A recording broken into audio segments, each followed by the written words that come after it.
Hi guys, Aoshi here, and today's video is on a game that I've been playing for quite some time that hasn't really gotten much recognition. It's currently in closed beta testing right now. It's not even out yet, but they do have it listed on Steam. The game I'm talking about is Once Human. It's actually developed by a studio called Starry Studio, no pun intended. It does have some relation some way, somehow with NetEase.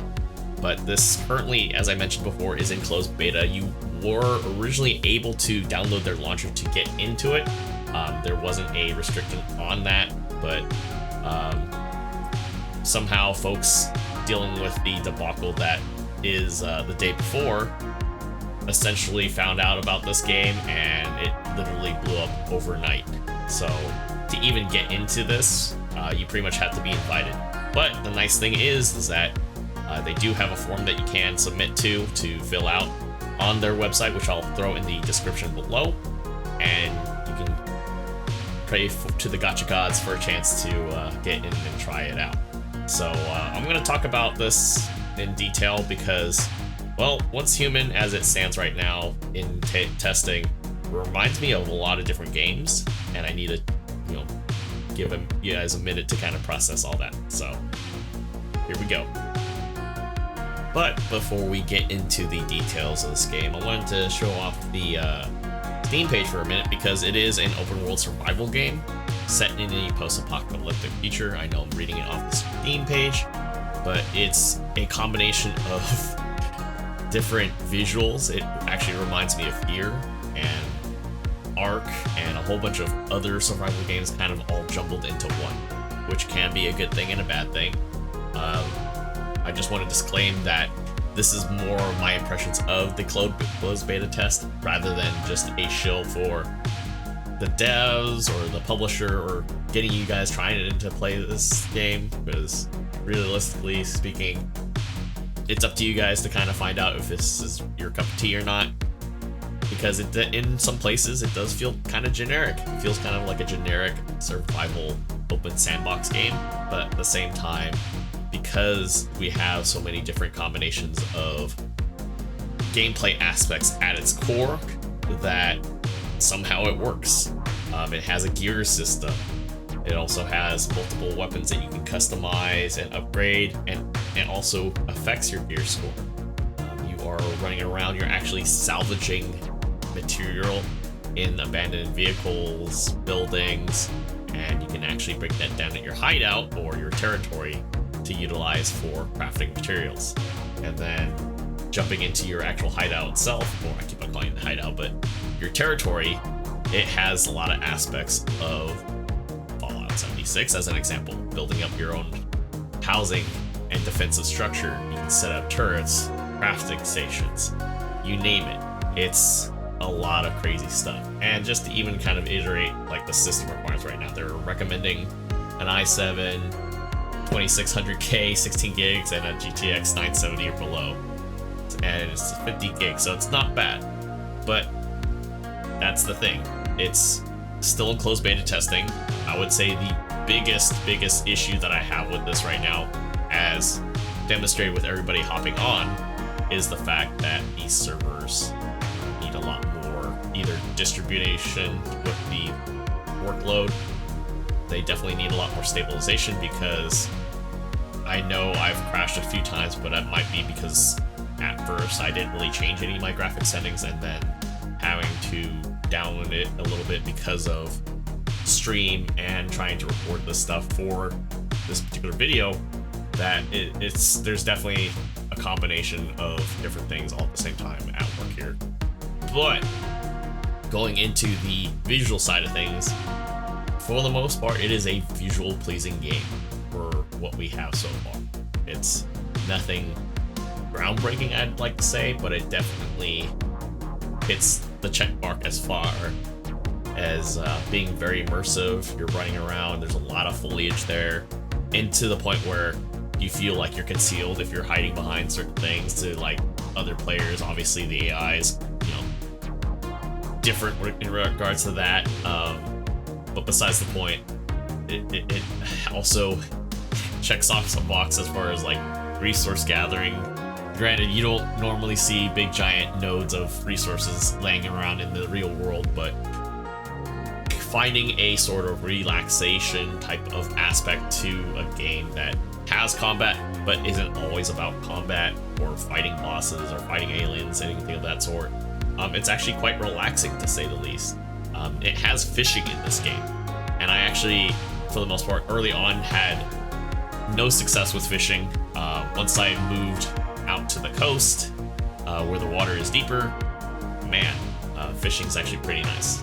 One thing I do have to comment about the fishing though is that other aspects or other games tend to do it better, but instead of just having a obvious disclaimer when a fish bites, maybe they could make it a little more subtle, a little more animation with the fishing rod, or some other things to kind of, well, keep to that theme, because it's pretty fun, I would say. Or it's not so much fun, but it's pretty chill and enjoyable to go just sit outside of your territory right next to a deep body of water and go fishing and just kind of relax with either yourself and friends.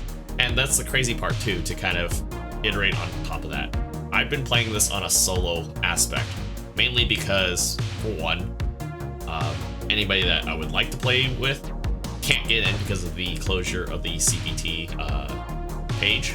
So the only way you can get in is, obviously, as I mentioned earlier, getting invited in. You can apply, hopefully you get invited in, and that's the best way you can do it. At the same time, they want you to kind of go, I guess, gameplay-wise, they want you to go out and make friends, join up as parties and guilds and so forth, clans, and get through the content and so forth. So I'll probably worry about that more further down the road, but there are other things, aspects that kind of make me kind of, I wouldn't say curious to say the least, but it does make me kind of cautious, is that, as I mentioned before, once Human has so many different aspects from different genres, different games, all in the mix there, that I feel like it could definitely be overwhelming. The nice thing about it is it's not all at once, so it's great. Early part though, the tutorial and kind of the story, that definitely needs some work on it. I kind of just skipped it, to be honest. I tried, okay, they got a basic story going along, that's great. Gave it a chance, and well, I don't know if it's either the pacing, the writing, or a combination of the basic tutorial sequence thing that it makes you go through. I don't know. Hopefully they look at that, because I think it's a pain in the butt for the most part. I don't know if it necessarily needs to be in there, or they probably want to take a look at another look, or 3 times more, to make sure that's more along the lines of how you, the player, will interact with this open world sandbox environment. For the most part, it just feels kind of clunky in the sense. Going into like gunplay, as I mentioned before, this is very much like the Division, in the sense of you have a gear score, you have a secondary and a primary weapon, and you actually have melee too, unlike another particular game. So if you're out of bullets, or you're trying to go for stealth kills, because I don't know if the actual enemies actually react to sound, they seem to react to proximity, and if you actually kill enemies next to each other, they tend to aggro on you regardless. So it would be nice to see some additions to that, even though, yes, this is a MMORPG in the sense of pretty much it's a looter shooter. On top of that, that's what I mean by this game. It's got so many different things going on with it. I'm afraid it's gonna lose its identity. At the same time, because it does take a lot of the good things from other games in terms of the concept and applying it to this environment, it somehow works. So I just hope they don't lose everything that's seemingly going for them right now, because them exploding like they did in terms of people getting on, trying to get on, and pretty much killing the servers for the most part. They have a lot of going for them for pretty much being a sort of quiet IP for the most part. This is brand new IP. Boss fights, I only did like one of them, and I wouldn't say it's super hard, but it definitely feels interesting as an entry-level boss. There are some other aspects too that maybe I'll get into further down the road in another video, but this is a game that I've been sinking a lot of hours and losing a lot of sleep over, just because it's a certain type of vibe that is working well for the game. At the same time, it's pretty clear based on my interactions with the game that there will be some type of microtransactions on there, and hopefully it's limited to cosmetics only. There are currently a means of earning in-game currency, or a special type of, I guess it's like a special type of in-game token system that allows you to pull for blueprints.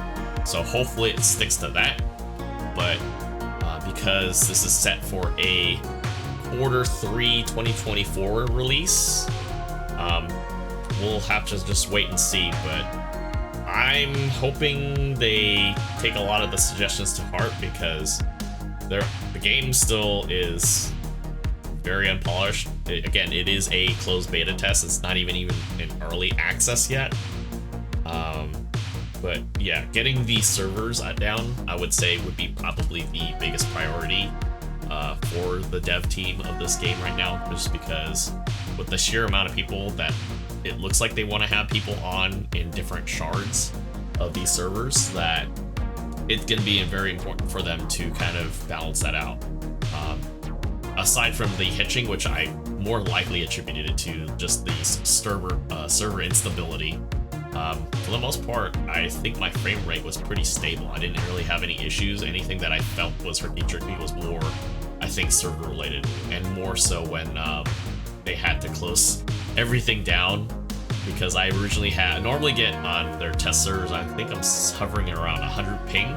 It was actually shooting up to about 400, so that's gonna be it for my impressions with the game. I'm still having fun despite it being very scuffed in areas that are pretty apparent, like spawning on top of my house instead of inside my house, having mobs just kind of stay in place, and just other things that obviously, if you played enough MMORPGs or action shooters and you can cheese certain enemies, yeah, that's still in there.